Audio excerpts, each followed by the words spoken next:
and welcome to the Property Wealth Podcast. Today, we're diving into a really exciting topic, crowdfunding platforms for real estate investing. Yeah, it's a fascinating area that's gained a lot of traction lately. We'll be comparing two popular platforms, Fundrise and Arrived, to help you understand their pros and cons. Exactly. If you've been curious about how these platforms work, or maybe even wondering which one might be a better fit for you, you're in the right place. Right.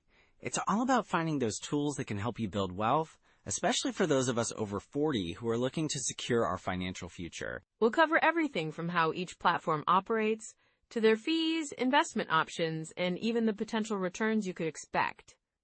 It's so important to have clear insights when it comes to investing your hard-earned money. And we'll also touch on the risks involved, because, let's face it, every investment comes with its own set of challenges. The key is being informed, so you can make the best decisions for your situation. Absolutely. So, whether you're a seasoned investor or just starting out, there's something here for everyone.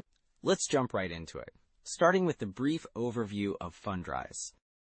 So, Sarah, when we're talking about crowdfunding platforms like Fundrise and Arrived, it's really important to consider why this matters right now, especially for our listeners who are over 40. Absolutely, Mike. I mean, many people in that age group are starting to think about retirement, right? And the timeline for that is getting shorter.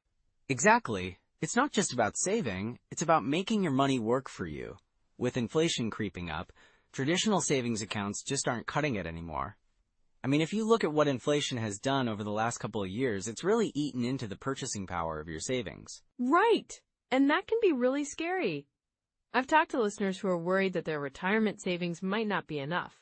They're feeling the pressure to find better investment opportunities. Yeah, and that's where real estate crowdfunding comes in.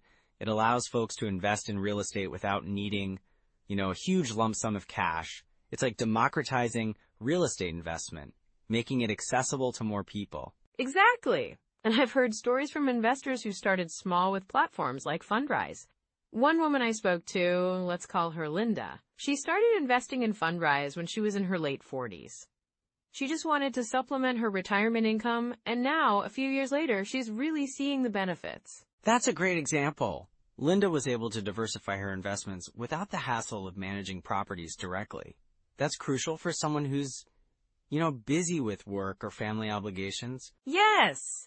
And it's not just about the money either. There's this emotional side to financial security. Knowing that you have investments that can offer some stability really takes a weight off your shoulders. Absolutely. I think when people feel secure financially, it allows them to enjoy life more fully. They can focus on their passions, spend time with family, or even travel. I've met so many investors who said that financial stress was holding them back from truly enjoying life. Right. And with the upcoming wealth transfer, many listeners are also thinking about how to pass on financial stability to their family. Real estate can be a fantastic way to do that. For sure. A lot of people over 40 are in a position where they want to build something lasting, not just for themselves, but also for their kids or grandkids.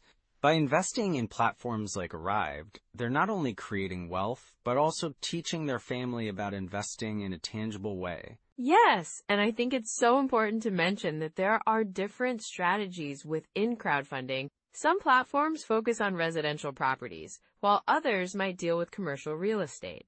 So investors can actually choose what aligns best with their goals and risk tolerance. Exactly. One thing I really appreciate about these platforms is the flexibility they offer. For someone who might be nearing retirement, they can choose more stable income-producing properties. It's a way to create a steady cash flow, which can be really beneficial. And let's not forget about the tax advantages that come with real estate investment. That can be a big help as you're planning for retirement and trying to minimize your tax burden. You're right. Many investors don't realize that real estate can provide various tax benefits, like depreciation and deductions, which can really enhance your overall returns. And it's not just about the immediate returns either. Investing in real estate can be a hedge against inflation, which is becoming more and more critical these days. Absolutely. Real estate tends to appreciate over time, often outpacing inflation. So when inflation is a concern, investing in property can really help protect your purchasing power. I think what's crucial here is that it gives people a sense of control over their financial future. Many folks over 40 feel like they're at the mercy of market shifts or economic downturns. With real estate, they can take proactive steps. Well said. And, even if the market fluctuates, having your money in real estate can provide a buffer. It's a tangible asset. People can see it, touch it, and know it's there. Exactly. And I think that sense of security is so vital. Many listeners are looking for that reassurance as they approach retirement. It's not just about the numbers. It's about peace of mind. Right. And you brought up a good point earlier about wealth transfer. Many families are looking at ways to create multi-generational wealth.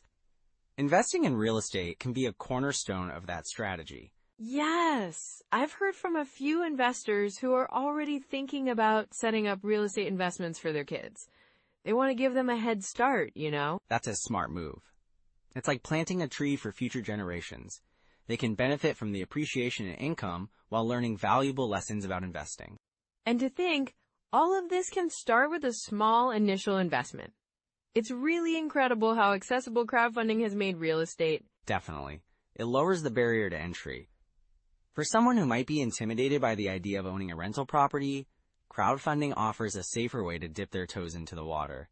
Then they can start small, see how it goes, and then decide if they want to invest more or explore other options.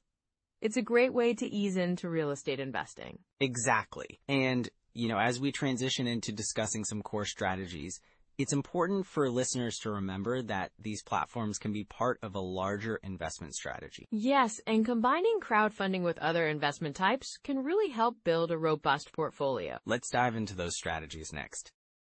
So let's dive into these crowdfunding platforms, starting with Fundrise and Arrived.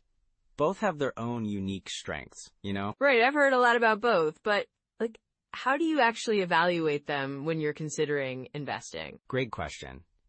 A good rule of thumb is to first look at the track record of the platform. For instance, Fundrise has been around since 2010 and has a pretty solid reputation. They've had consistent returns, averaging around 8 to 12% annually. Wow, that's pretty impressive. And what about Arrived? Arrived is newer, launched in 2020, but they focus on single-family rental properties. They allow you to invest in specific homes, which can feel more tangible for some investors. Their returns aren't as established yet, but they're aiming for around 6 to 10%. Okay, so it's kind of like comparing apples and oranges, right? One's more established, while the other is focused on specific types of properties. Exactly. And when you're evaluating these platforms, it's also vital to consider the fees. Fundrise has a fee structure that can be a bit higher, around 1% for management fees, but they've got a lot of diversification in their offerings. And with Arrived, how do the fees compare? Arrived charges a similar management fee, but they also have a minimum investment requirement of $100. So if you're just starting out, that might be more accessible. That's true. I think it's so important for people to feel comfortable with their initial investment. Absolutely. And then there's the liquidity factor. Fundrise has a redemption plan, but it's not very liquid. You might have to wait up to 5 years to get your money back. So if you need access to cash quickly, that's something to keep in mind. Right. And with Arrived, you can sell your shares on a secondary market, which could make it easier to get out if you need to. Exactly. So when you're looking at these platforms, consider your own cash flow needs and your timeline for investing. Got it. And what about property types? Does that matter too? It definitely does. Fundrise typically invests in commercial and residential properties, providing a broader diversification. In contrast, Arrived is focused on single-family rentals, which can be great for steady cash flow, especially in growing markets. So, if someone is looking for a more stable income, single-family homes might be the way to go? Yeah, that's one way to look at it. Another thing to consider is the market conditions. Using the 1% rule can help here. It suggests that a property should rent for at least 1% of its purchase price per month to be considered a good investment. That's a neat trick. So, if a property costs $200,000, it should rent for about $2,000 a month? Exactly. It gives you a quick gauge of cash flow potential. But don't forget to factor in expenses like property management fees, maintenance, and taxes. Right, all those hidden costs. What about the 50% rule? The 50% rule is another handy guideline. It states that you should estimate that about 50% of your rental income will go toward expenses. So if you're earning $2,000 a month, plan on $1,000 for expenses. That makes it a lot easier to budget. It really does. And just to add another layer, looking at the cap rate can be beneficial too. The cap rate is calculated by dividing the net operating income by the property's purchase price. It gives you an idea of the potential return on investment. So if a property generates $24,000 a year in income and costs $300,000, the cap rate would be 8%? You've got it. That's a good return, especially in today's market.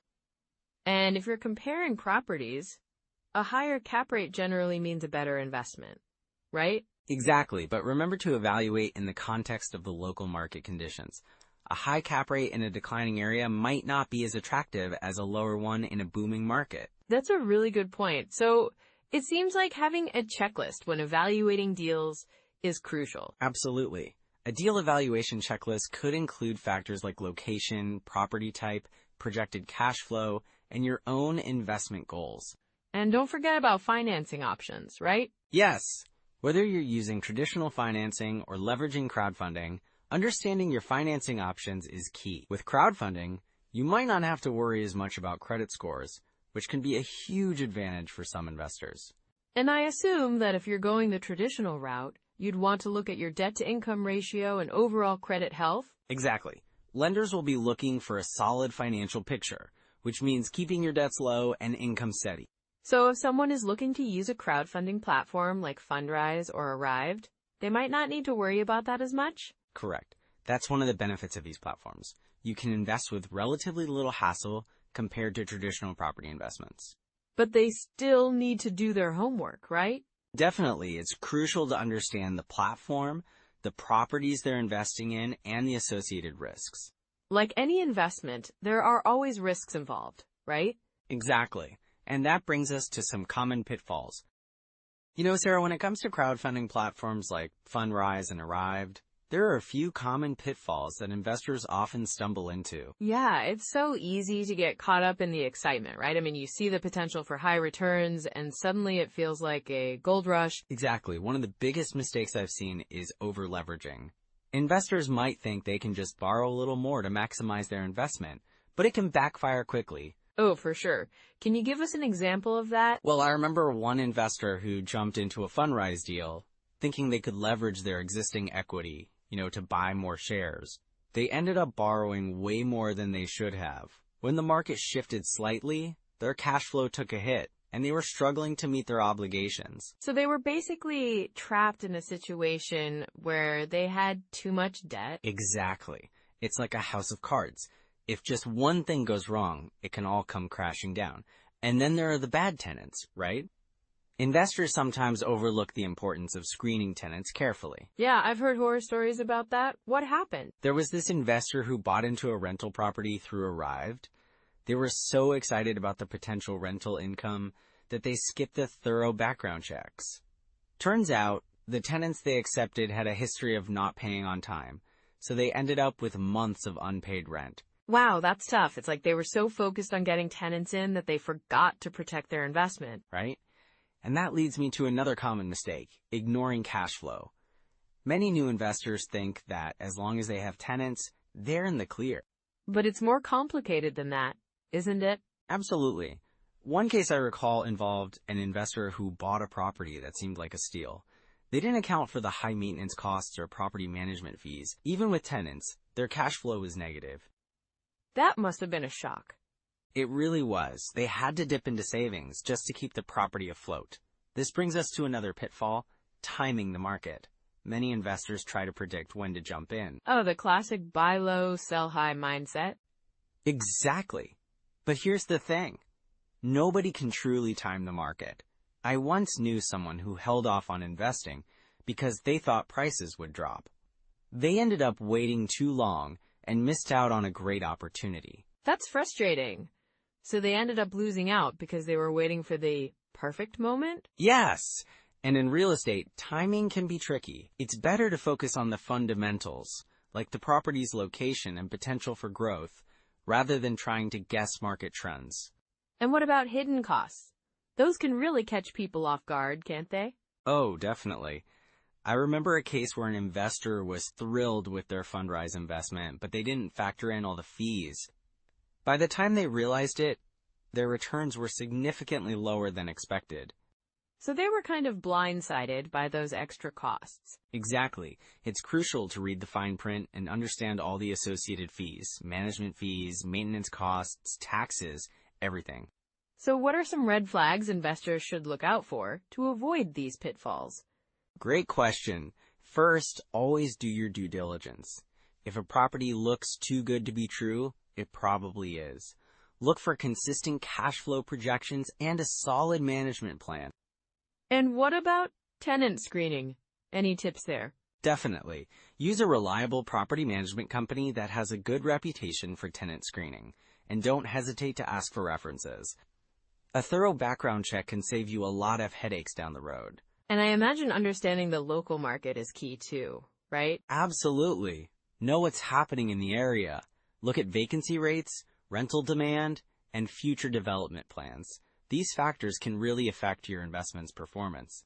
So it sounds like staying educated and aware is vital for anyone looking to invest, especially through crowdfunding platforms. Yes, and don't hesitate to seek advice from experienced investors or real estate advisors. Sometimes, just having that second opinion can help you spot potential pitfalls much earlier.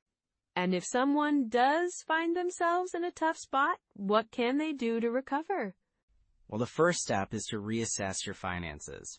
Understand your cash flow situation and cut unnecessary expenses if you can. It might also be worth consulting with a financial advisor to explore your options. That makes sense. And I guess learning from these mistakes can be just as valuable as the successes, right? Absolutely. Every misstep is a lesson. The key is to stay positive, adjust your strategy, and keep moving forward. So it's really about building resilience in this journey of investing. Exactly. Real estate investing is a marathon, not a sprint. Staying informed, patient, and adaptable will help you navigate through the ups and downs. Well, I think we've covered some important ground here. It's all about being prepared and learning to spot those red flags early on. Right, and remember, every investor faces challenges, but it's how you respond that defines your success in the long run. All right, so let's dive into some next steps and tools that people can use today to really get the ball rolling on real estate investing, especially with crowdfunding platforms like Fundrise and Arrived. Absolutely. It can feel overwhelming, but starting small is key, right? So where do you think we should begin? Well, first off, I'd recommend taking a look at the platforms themselves. If you haven't signed up for Fundrise or Arrived yet, just go to their websites and create an account. It's pretty straightforward. Right, and they usually have free resources or guides to help you understand their offerings. Exactly. And, once you're in, take a moment to explore the different investment options. Both platforms have a variety of projects. Look for something that resonates with you, something that fits your investment goals. And while you're at it, consider setting up a small investment. Even a couple of $100s can give you a feel for how everything works without a huge commitment. That's a great point. Then, once you feel more comfortable, you can gradually increase your investment. It's all about building confidence over time. For sure. Another tool that I think is super helpful is using a property analysis calculator.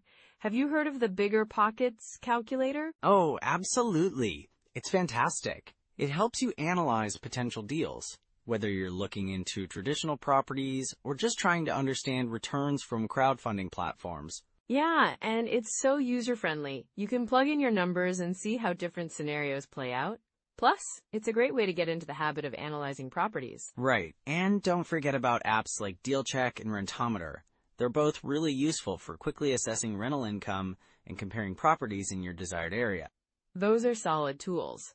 And speaking of areas, if you have access to a local MLS, that can be invaluable for finding comparable sales and understanding market trends. Definitely. Knowledge is power, and having that local market insight can really help you make informed decisions. And let's not overlook the value of community. Joining a local real estate investing meetup can connect you with like-minded individuals who can provide guidance and support. Yes, networking is huge. You never know who might have a lead on a great deal or can share their experiences with crowdfunding. And if you prefer online communities, there are plenty of forums and social media groups dedicated to real estate investing. Oh, for sure. Platforms like BiggerPockets have a wealth of information and a supportive community. It's a great place to ask questions. And while we're talking about resources, let's not forget books and podcasts. I mean, there are so many out there. Any favorites of yours, Mike? Well, I love Rich Dad, Poor Dad by Robert Kiyosaki. It really shifts your mindset about money and investing. And for podcasts, BiggerPockets podcast is a must listen. Great suggestions. I'd also recommend the Real Estate Guys podcast. They cover a wide range of topics that can really broaden your understanding of the market. And remember, it's all about developing good habits. Even if you start small, like analyzing one deal a week, it builds your knowledge and confidence. Exactly. And setting aside a bit of time each week to focus on real estate investing can really pay off. It keeps you engaged and helps you stay updated on the market. And don't hesitate to revisit your goals regularly. Assess what you've learned and how you want to adjust your strategy. So true, Mike. It's all about being proactive and adaptable. Right. So with all of these tools and resources at your fingertips, you're really in a great position to start investing. Yes, and remember, it's not about having all the answers right away. It's about taking those first steps and learning along the way. Exactly. So those are some practical first steps. Now let's bring this all together. All right. So let's wrap up what we've covered about the crowdfunding platforms, Fundrise and Arrived. Absolutely. I think one of the biggest takeaways is the accessibility factor. You know, both platforms make real estate investing much more approachable for folks over 40 who might be looking to diversify their portfolios without needing a ton of capital up front. Right. And then there's the variety of investment options. With Fundrise, you get a broader mix, including EREITs, which is great for those wanting exposure to a wider range of properties. And Arrived really stands out with its focus on single-family rental homes. It's like being a landlord without the headache of managing tenants directly, which is a big plus for many. Exactly. And let's not forget about the transparency both platforms offer. You can really see where your money is going, and that helps build trust, especially if you're new to this kind of investing. For sure. It's all about making informed decisions, right? And I love how both platforms cater to different risk appetites. So whether you're looking to play it safe or be a little more aggressive, there's something for everyone. Absolutely. So as you think about your own investment journey, remember that building wealth through real estate is a marathon, not a sprint. Yeah, it's about taking those consistent steps forward, even if they're small ones. Right. And if you found today's discussion helpful, we'd love for you to like this episode, subscribe to the podcast, and maybe even comment with your biggest takeaway or a question you might have. And don't forget to share this with someone over 40 who's looking to dip their toes into property investing. It could really help them out. Next time, we'll dive into private REITs and how they offer access for accredited investors. It's going to be an exciting topic. We can't wait to share that with you. Until then, keep striving for your wealth building goals. Take care, everyone. Bye for now.